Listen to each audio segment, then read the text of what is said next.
Et pendant ce temps, l'enquête se poursuit. Mohamed Mogouchkov est toujours en garde à vue dans les locaux de la DGSI à Levallois, en même temps que 10 autres personnes, en grande partie de sa famille. Ça fait maintenant 48 heures.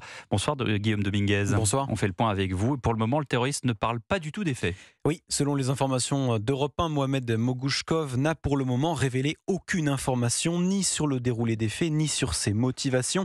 Il est entraîné pour résister à nos techniques d'interrogatoire, précise une source proche du dossier.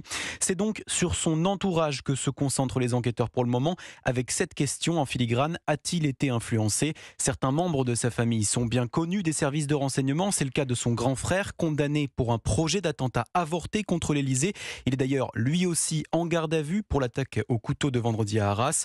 Le père de la fratrie est lui aussi dans le viseur des enquêteurs. Selon les informations d'Europe 1, l'homme a été expulsé de la France vers la Russie en 2018 pour radicalisation, mais il aurait encore aujourd'hui une influence rigoriste forte sur son fils. Et dans cet entourage, parmi les gardés à vue, un autre profil inquiétant, celui de Maxime C, et qui intéresse, Guillaume, particulièrement les enquêteurs.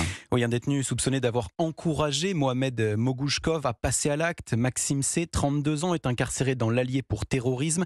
Converti à l'islam dès l'adolescence, il se radicalise en prison en 2015. Il purge aujourd'hui une peine pour avoir encouragé plusieurs codétenus à commettre des attentats en prison contre des gardiens, mais aussi à l'extérieur. Connu en prison pour un comportement prosélyte important, Maxime C se fait appeler Hamza Bilal et il est soupçonné d'être le mentor religieux de Mohamed Mogouchkov. Selon les informations d'Europe 1, mis en contact par l'aîné de la fratrie, les deux hommes échangeaient par téléphone depuis plusieurs mois des messages qu'ils auraient entretenus jusque dans les toutes dernières heures précédant l'attentat. Merci de ces précisions sur cette enquête qui se poursuit. Donc Guillaume Dominguez.